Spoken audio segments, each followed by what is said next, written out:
നമസ്കാരം. എല്ലാ പ്രിയപ്പെട്ട കൂട്ടുകാർക്കും ഭാസിസ് അക്കാഡമിയുടെ മറ്റൊരു വീഡിയോയിലേക്ക് സ്വാഗതം. ഇന്നത്തെ ഈ വീഡിയോ ചെയ്യുന്നത് നമ്മുടെ കമൻറ്റ് ബോക്സിൽ വന്ന ഒരു റിക്വസ്റ്റിൻ്റെ അടിസ്ഥാനത്തിലാണ്. ആ നിർദ്ദേശം ഇതായിരുന്നു: PSC പരീക്ഷാ രംഗത്തേക്ക് പുതിയതായി വരുന്ന ഒരുപാട് ആളുകളുണ്ട്. അവർക്ക് വേണ്ടി ഒരു വീഡിയോ ചെയ്യാൻ പറ്റുമോ എന്നുള്ളതായിരുന്നു ചോദ്യം. അതുകൊണ്ട് തന്നെ ഒരു വീഡിയോ നമ്മൾ ചെയ്യുകയാണ്.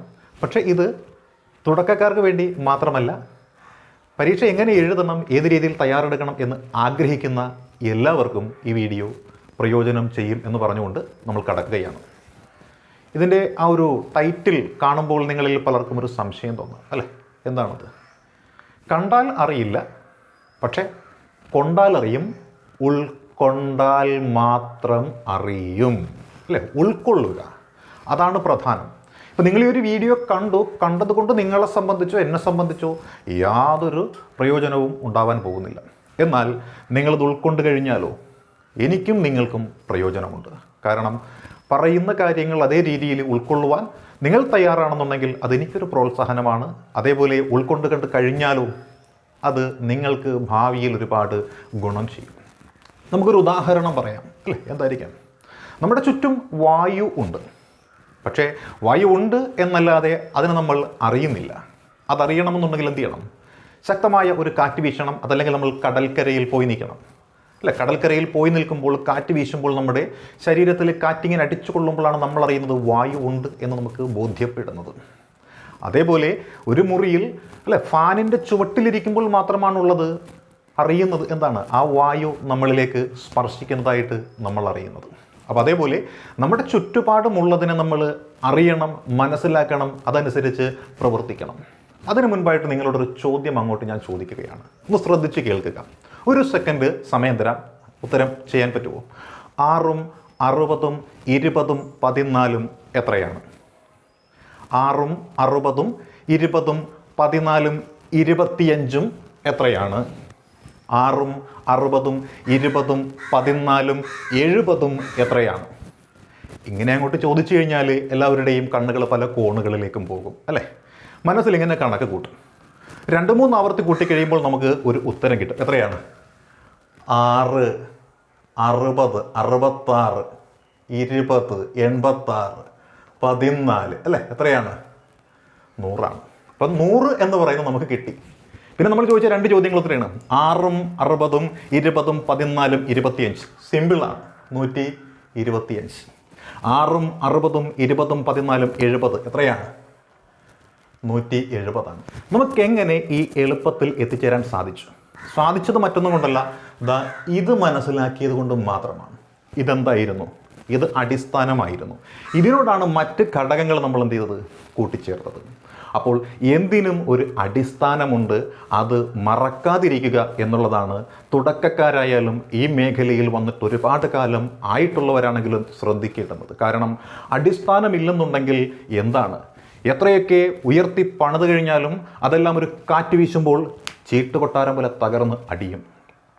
ആ കാഴ്ച നിങ്ങൾ കണ്ടിട്ടുണ്ട്, നിങ്ങൾ ചിലർ അനുഭവിച്ചിട്ടുമുണ്ടാവും, അല്ലേ? മത്സര പരീക്ഷയിൽ വന്ന ആ ഒരു മാറ്റം ഒരു കൊടുങ്കാറ്റ് പോലെ വീശിയപ്പോൾ താൽക്കാലികമായിട്ട് സൂത്രപ്പണികളിലൂടെ കെട്ടിയുണ്ടാക്കിയ മഹാസൗധങ്ങൾ പലതും തകിടം മറിഞ്ഞ് വീണത് നിങ്ങൾ കണ്ടു കഴിഞ്ഞു, അല്ലേ? ഒരു മാറ്റം വന്നതേയുള്ളൂ. ആ മാറ്റത്തെ അതിജീവിക്കുവാനായിട്ട് സാധിച്ചില്ല പലർക്കും. പലരും നിരാശപ്പെട്ടു. പലരും പാതി വഴിയിൽ കട്ടയും പടവും അടക്കിയിട്ട് നമ്മൾ ഈ വഴിക്കില്ലേ എന്ന രീതിയിൽ പോകുന്ന ഒരു സാഹചര്യം പോലും ഉണ്ടായിട്ടുണ്ട്. എന്തുകൊണ്ട് അങ്ങനെ പലരും പോകേണ്ടി വരുന്നു? സിമ്പിളാണ് ഉത്തരം. എന്താണ്? അടിസ്ഥാനം എന്ന് പറയുന്നത് ഇല്ല. മുൻകാലങ്ങളിലൊക്കെ അത്തരത്തിലുള്ള സൂത്രപ്പണികളിലൂടെ നമുക്ക് നേടാൻ പറ്റുമായിരുന്നു. മത്സരം വളരെ കുറവായിരുന്നു. എന്നാൽ മത്സരക്ഷമതയുള്ള ധാരാളം ആളുകൾ ഈ രംഗത്തേക്ക് കടന്നു വന്നു കഴിഞ്ഞപ്പോൾ കഠിനാധ്വാനം ചെയ്യുന്ന പരിശ്രമശാലികളായുള്ള ആളുകൾക്ക് മാത്രമേ സർക്കാർ ജോലി ലഭിക്കൂ എന്നൊരു അവസ്ഥാവിശേഷം വന്നു കഴിഞ്ഞപ്പോൾ മികവുറ്റ ആളുകളെ കണ്ടെത്തുന്നതിന് വേണ്ടിയിട്ട് മത്സര പരീക്ഷയുടെ ക്രമം തന്നെ PSC നവീകരിച്ചു. അതുകൊണ്ട് മൊത്തത്തിൽ മാറണം, അടിമുടി മാറണം. അടിസ്ഥാനം ഉണ്ടാക്കിയെങ്കിൽ മാത്രമേ കാര്യം നടക്കുകയുള്ളൂ. ഒരു ഉദാഹരണം കൂടി നിങ്ങളോട് പറയുകയാണ്. ഇപ്പോൾ നിങ്ങൾക്കൊരു മുട്ട ഓംലെറ്റ് വേണം. എന്ത് ചെയ്യാൻ പറ്റും? മുട്ട എടുക്കുക, പൊട്ടിച്ചൊഴിക്കുക, സംഭവം പെട്ടെന്നെടുത്ത് കഴിക്കാൻ പറ്റും. ദോശ വേണം, അല്ലെങ്കിൽ ഒരു തട്ട് ദോശ വേണം. എന്ത് ചെയ്യാം? കടലോട്ട് ചെന്ന് കഴിഞ്ഞാൽ പറഞ്ഞു കഴിഞ്ഞാൽ പ്ലേറ്റിൽ സാധനം മുന്നിലെത്തും. അതുപോലെ കിട്ടുമോ ഒരു സർക്കാർ ജോലി? ഇല്ല. ഒരു തട്ട് ദോശ അടിച്ചെടുക്കുന്നത് പോലെയോ ഒരു മുട്ട ഓംലെറ്റ് കഴിക്കാനായിട്ട് നമ്മൾ വാങ്ങുന്നത് പോലെയോ സർക്കാർ ജോലി കിട്ടില്ല. അതിനെന്ത് വേണം? പരിശ്രമം തന്നെ വേണം. അതായത് ഒരു വാഴ നമ്മൾ കുഴിച്ചു വെച്ച് കഴിഞ്ഞാൽ 10 മിനിറ്റ് കഴിഞ്ഞ് ചെന്നിട്ട് അതിൽ നിന്ന് കൊല വെട്ടിയെടുക്കാൻ പറ്റുമോ നമുക്ക്? ഇല്ല. പിറ്റേ ദിവസം ചെന്ന് കൊല വെട്ടിയെടുക്കുവാനായിട്ട് പറ്റുമോ? ഇല്ല. വാഴയ്ക്ക് എന്ത് വിടണം? വെള്ളം ഒഴിക്കണം, വളമിട്ട് കൊടുക്കണം, തണ്ടുതുരപ്പനും പിണ്ടിപ്പുഴുവിൻ്റെയും കടന്നാക്രമണം കൂടാതെ അത് വലുതാകുന്നത് വരെ അതിനെ സംരക്ഷിക്കണം. കൊല വന്നു കഴിഞ്ഞാലോ ആ കൊല പാകമെത്തുന്നത് വരെ വീണ്ടും സംരക്ഷണം കൊടുക്കണം. അതിനുശേഷം അത് മൂപ്പെത്തിക്കഴിയുമ്പോഴാണ് നമുക്ക് വെട്ടിയെടുക്കാൻ പറ്റുന്നത്. അതായത് ഒരു വാഴ വെച്ച് അതിൽ നിന്ന് റിസൾട്ട് കിട്ടണമെന്നുണ്ടെങ്കിൽ പോലും കുറഞ്ഞത് 1 വർഷത്തിന് മുകളിൽ എടുക്കുമെന്നാണ് പറയുന്നത്. അപ്പോൾ അങ്ങനെയുള്ള ഒരു സാഹചര്യത്തിൽ ഞാനൊരു PSC പരീക്ഷ പോയി എഴുതി നോക്കാം എന്ന ചിന്തയിൽ ഇവിടെ വന്നിട്ട് 2 പരീക്ഷ എഴുതി നമുക്ക് പറഞ്ഞിട്ടുള്ള പണിയല്ല എന്നും പറഞ്ഞ് പോകും പലരും. അത് കണ്ടിട്ടുള്ളവനാണ്, അതുകൊണ്ടാണ് പറയുന്നത്. അപ്പോൾ എന്താണ് വേണ്ടത്? ക്ഷമ വേണം, സ്ഥിരോത്സാഹം വേണം, അല്ലേ? അതിനാദ്യം മനസ്സിലാക്കേണ്ടത് എന്താണ്? നിങ്ങൾ ഒരാൾ മാത്രമല്ല ഈ പരീക്ഷ എഴുതുവാൻ വരുന്നത്. എല്ലാവരുടെയും സ്വപ്നമായിട്ടുള്ളൊരു ജോലി അതിലൊരെണ്ണമാണ് LD ക്ലർക്ക് എന്ന് പറയുന്നത്, അല്ലേ? ഓരോ ജില്ലയിലും 1000 പേരുടെയെങ്കിലും റാങ്ക് പട്ടിക കിട്ടുന്നതാണ്, അല്ലേ?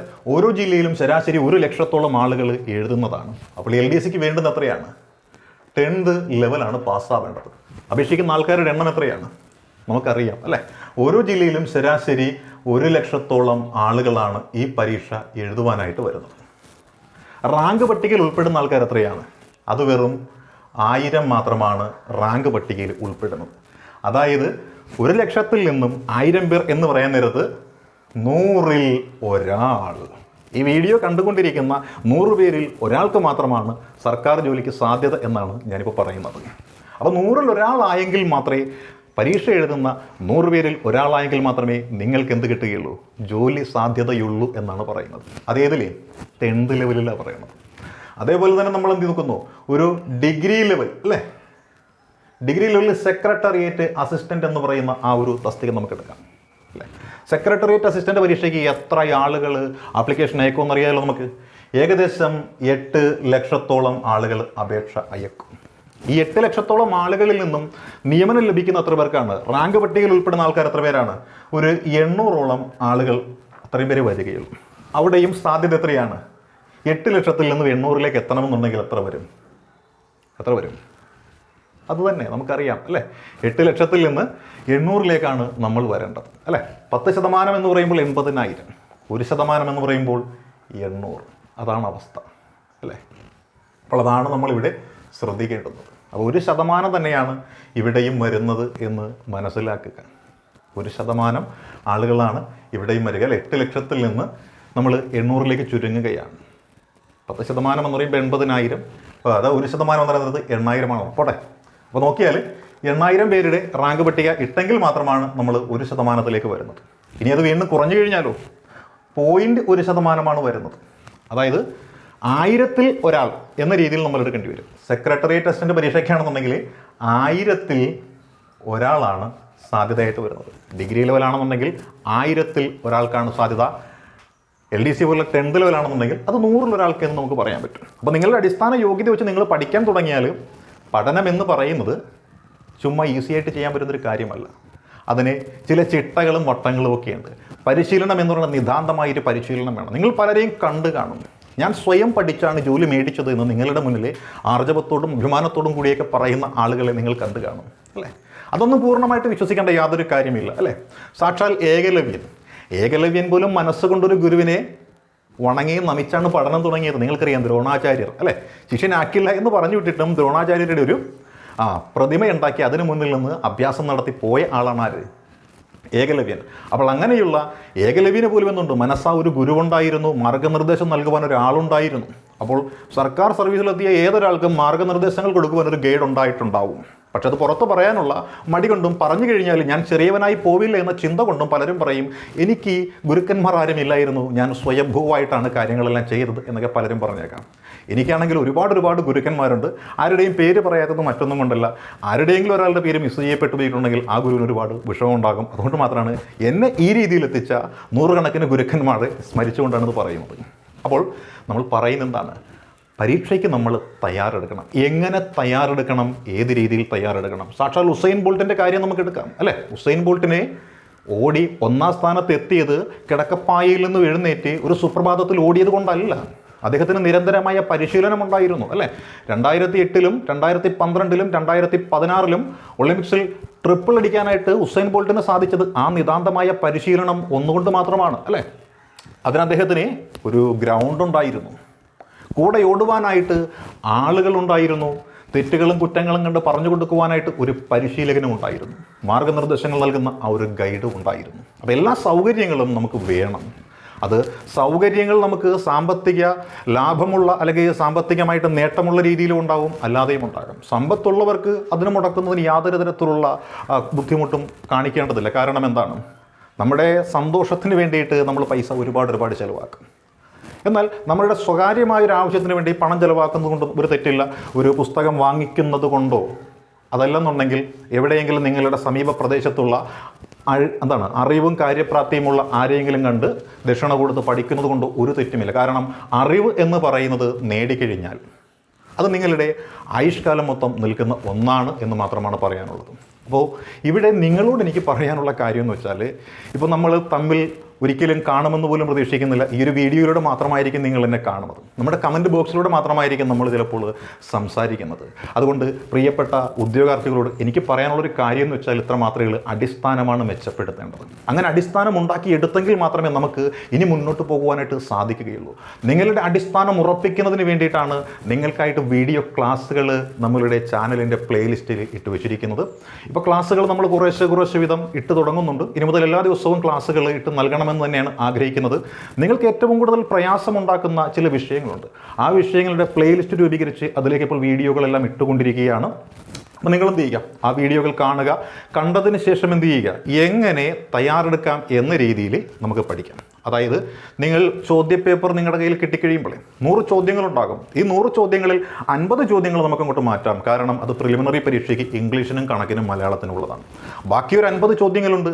ഈ 50 ചോദ്യങ്ങളിൽ 20ഓളം ചോദ്യങ്ങൾ എന്ന് പറയുന്നത് നിങ്ങളെ കുഴപ്പിക്കുന്ന തരത്തിലുള്ള പ്രസ്താവനയുള്ള ചോദ്യങ്ങളൊക്കെ ആയിരിക്കും. ആ പ്രസ്താവന ചോദ്യങ്ങളൊക്കെ എങ്ങനെ പഠിക്കണമെന്നും ഏത് രീതിയിൽ പഠിക്കണമെന്നും ഒക്കെ എന്ത് ചെയ്യാം നമുക്ക് മറ്റൊരു വീഡിയോയിൽ ചർച്ച ചെയ്യാം. പക്ഷേ ആദ്യം ഒരു കാര്യം നിങ്ങളോട് പറയുകയാണ്, നിങ്ങൾ ആദ്യം അടിസ്ഥാനം ഉറപ്പിക്കുകയാണ് വേണ്ടത്.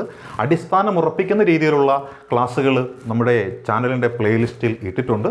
പറ്റുമെന്നുണ്ടെങ്കിൽ നിങ്ങളതൊന്ന് കണ്ടു നോക്കിയാൽ നിങ്ങൾക്കൊരിക്കലും സമയനഷ്ടം ഉണ്ടായി എന്നൊരു തോന്നലും ഉണ്ടാവുകയില്ല എന്ന് പറയുന്നു. അതോടൊപ്പം ഈ വീഡിയോ നിങ്ങൾക്ക് ഇഷ്ടമായിട്ടുണ്ട് എങ്കിൽ മാത്രം നിങ്ങളുടെ പ്രിയപ്പെട്ട സുഹൃത്തുക്കൾക്കോ സ്റ്റഡി ഗ്രൂപ്പുകളിലേക്കോ ഒന്ന് ഷെയർ ചെയ്യണമെന്നും അഭ്യർത്ഥിച്ചുകൊണ്ട് നിർത്തുന്നു. നന്ദി, നമസ്കാരം.